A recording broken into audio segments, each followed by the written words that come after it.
Assalamualaikum warahmatullahi wabarakatuh. Berjumpa dengan saya Ibu Ani Darfi dalam perkuliahan pertanian organik. Jadi di sini kita akan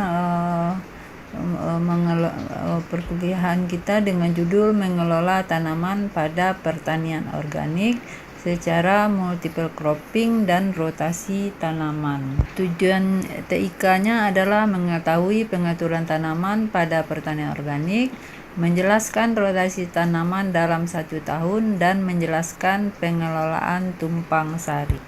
Pengaturan tanaman pada pertanian organik, di sini kita melakukan melalui multiple cropping.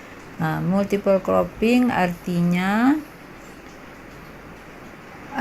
ganda, dan cropping artinya pertanaman. Jadi multiple cropping adalah pertanaman ganda.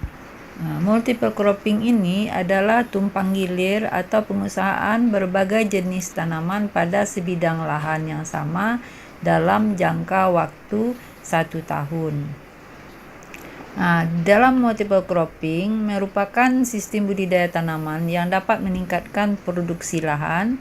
Peningkatan dapat diukur dengan besaran, yaitu nisbah kesetaraan lahan atau diistilahkan juga dengan LER atau Land Equivalent Ratio. Contohnya di sini LER-nya 1,8, artinya untuk mendapatkan hasil atau produksi yang sama dengan 1 hektar, maka dibutuhkan 1,8 hektar pertanian yang secara monokultur. Manfaat dari multiple cropping ini adalah mencegah masa paceklik karena volume dan frekuensi panen bertambah.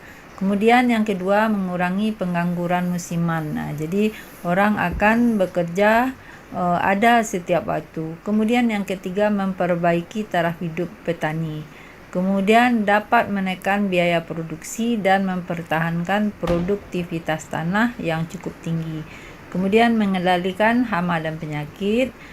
Penerapan multiple cropping yang baik dan tepat akan dapat memberikan solusi kekurangan pangan dan juga efisiensi dalam penggunaan sumber daya tanah, air, cahaya, dan modal.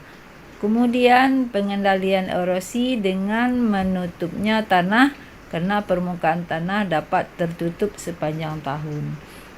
Kemudian multiple cropping ini adalah suatu upaya juga untuk mempertahankan kesuburan tanah dengan penggunaan pupuk hijau dengan tanaman yang dapat mengfiksasi nitrogen dari udara.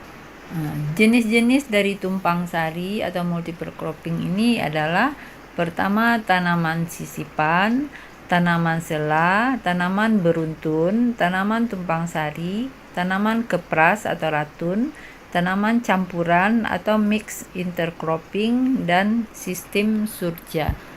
Tanaman alternatif pilihan dalam sistem multiple cropping harus memenuhi syarat. Pertama, dapat menambah atau mempertahankan kesuburan tanah. Kemudian komplementer dan supplementer dengan dalam hal unsur hara maupun cahaya. Kemudian nilai ekonomis dalam kompetitifnya tinggi dan laku di pasaran.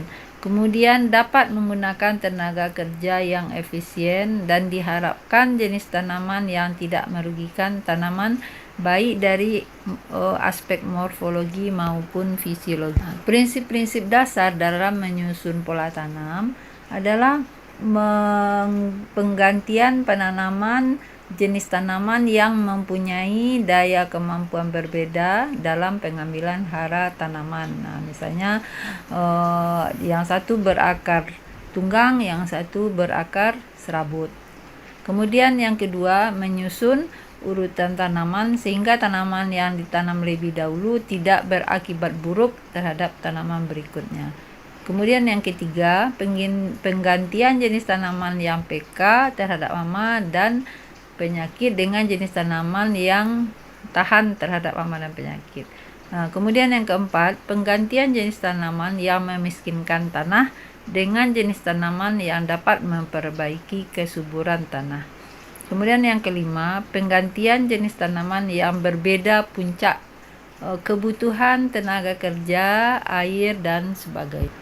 Kelebihan sistem tumpang sari dibandingkan dengan monokultur, terjadi peningkatan efisiensi lahan, populasi tanaman dapat diatur, dalam satu areal diperoleh produksi lebih dari satu komoditi, kemudian memperkecil risiko kegagalan dalam usaha tani, kemudian menciptakan stabilitas biologis sehingga dapat menekan serangan hama dan penyakit.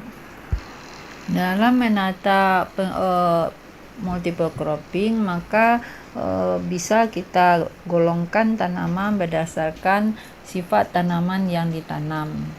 Pertama, penggolongan berdasarkan jarak tanam, di mana ruang yang ada di dalam bidengan bisa dimanfaatkan secara intensif. Contohnya jarak tanam 30 cm, kemudian ada di dalamnya 15 cm. Kemudian yang kedua, penggolongan berdasarkan pola pertumbuhan di atas tanah. Tanaman yang satu menjadi lanjaran bagi tanaman yang membelit. Kemudian penggolongan berdasarkan kebutuhan cahaya, maka ada tanaman yang tinggi itu butuh cahaya yang tinggi, maka ada di bawahnya yang membutuhkan naungan.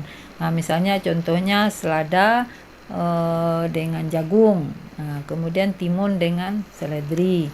Kemudian keempat, penggolongan berdasarkan luas area perakaran. Jadi misalnya bawang bombay dengan kubis. Kemudian yang kelima, penggolongan berdasarkan umur panen. Ada tanaman yang berumur pendek dan ada yang berumur panjang. Maka yang ditanam duluan adalah yang berumur panjang, kemudian menyusul tanaman yang berumur pendek, misalnya wortel dan radish. Kemudian penggolongan berdasarkan kebutuhan hara. Jadi di sini ada yang butuh hara banyak atau disilahkan dengan heavy feeder, butuh hara yang sedang, butuh hara kecil disebut dengan light feeder, dan soil boulder itu yang menambah unsur hara di dalam tanah. Kemudian penggolongan berdasarkan tingkat risiko kegagalan dalam pindah tanam. Ada yang tanaman ini bisa langsung bisa dipindah tanamkan, misalnya kailan ataupun stroberi, dan ada juga yang harus hati-hati untuk memindahkannya, misalnya okra ataupun beet, dan ada yang tidak dapat dipindah tanam, contohnya kacang tanah, asparagus, kapri, dan yang lainnya. Kemudian penggolongan berdasarkan kebutuhan relatif unsur hara. Ada yang butuh N tinggi, contohnya jagung, ditanam dengan yang butuh hara N yang rendah, misalnya jagung dengan seledri, kentang dengan timun, dan sebagainya. Kemudian penggolongan berdasarkan pertumbuhan fisiknya, kubis dengan cabai, kemudian jagung dengan kentang. Kemudian ada penggolongan berdasarkan kedalaman karakteristik akar. Ada yang berakar dangkal dan ada yang berakar dalam. Misalnya bawang dengan kol.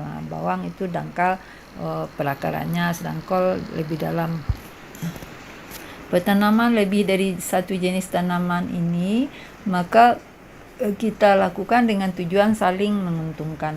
Karakter-karakter utama yang perlu kita perhatikan adalah karakter morfologinya, misalnya bentuk tajuknya, jangan sampai berdempet, sistem perakarannya, percabangannya, susunan daun, letak daun, dan bentuk pertumbuhan. Itu jadi bahan utama bagi kita dalam mengatur multiple. Kemudian kalau karakter fisiologinya terdiri dari kebutuhan hara, toleransi terhadap cahaya, naungan, fotoperiodisitas, siklus hidup tanaman, kebutuhan iklim terhadap pertumbuhan tanaman. Jadi ini fisiologi dari tanaman itu sendiri yang kita kelola.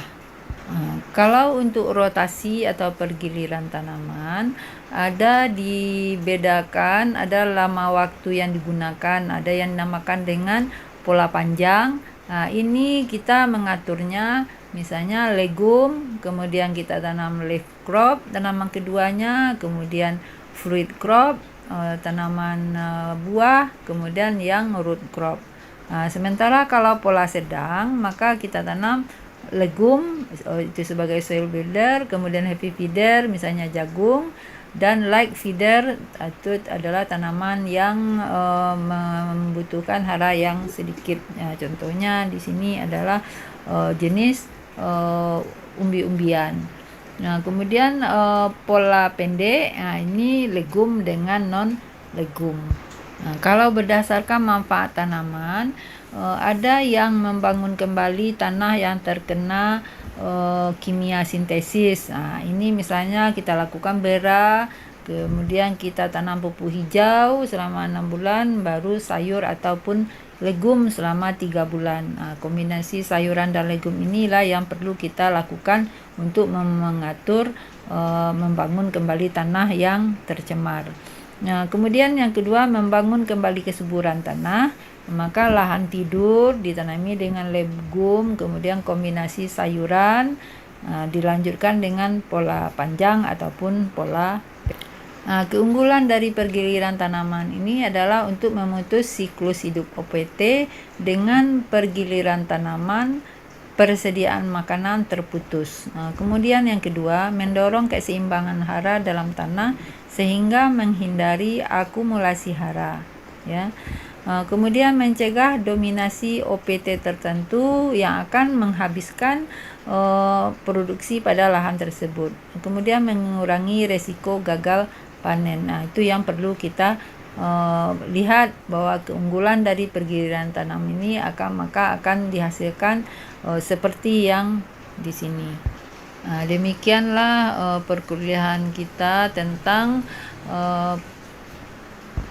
multiple cropping, rotasi tanaman, sehingga pertanian organik itu akan berkelanjutan dan menghasilkan produksi yang cukup banyak.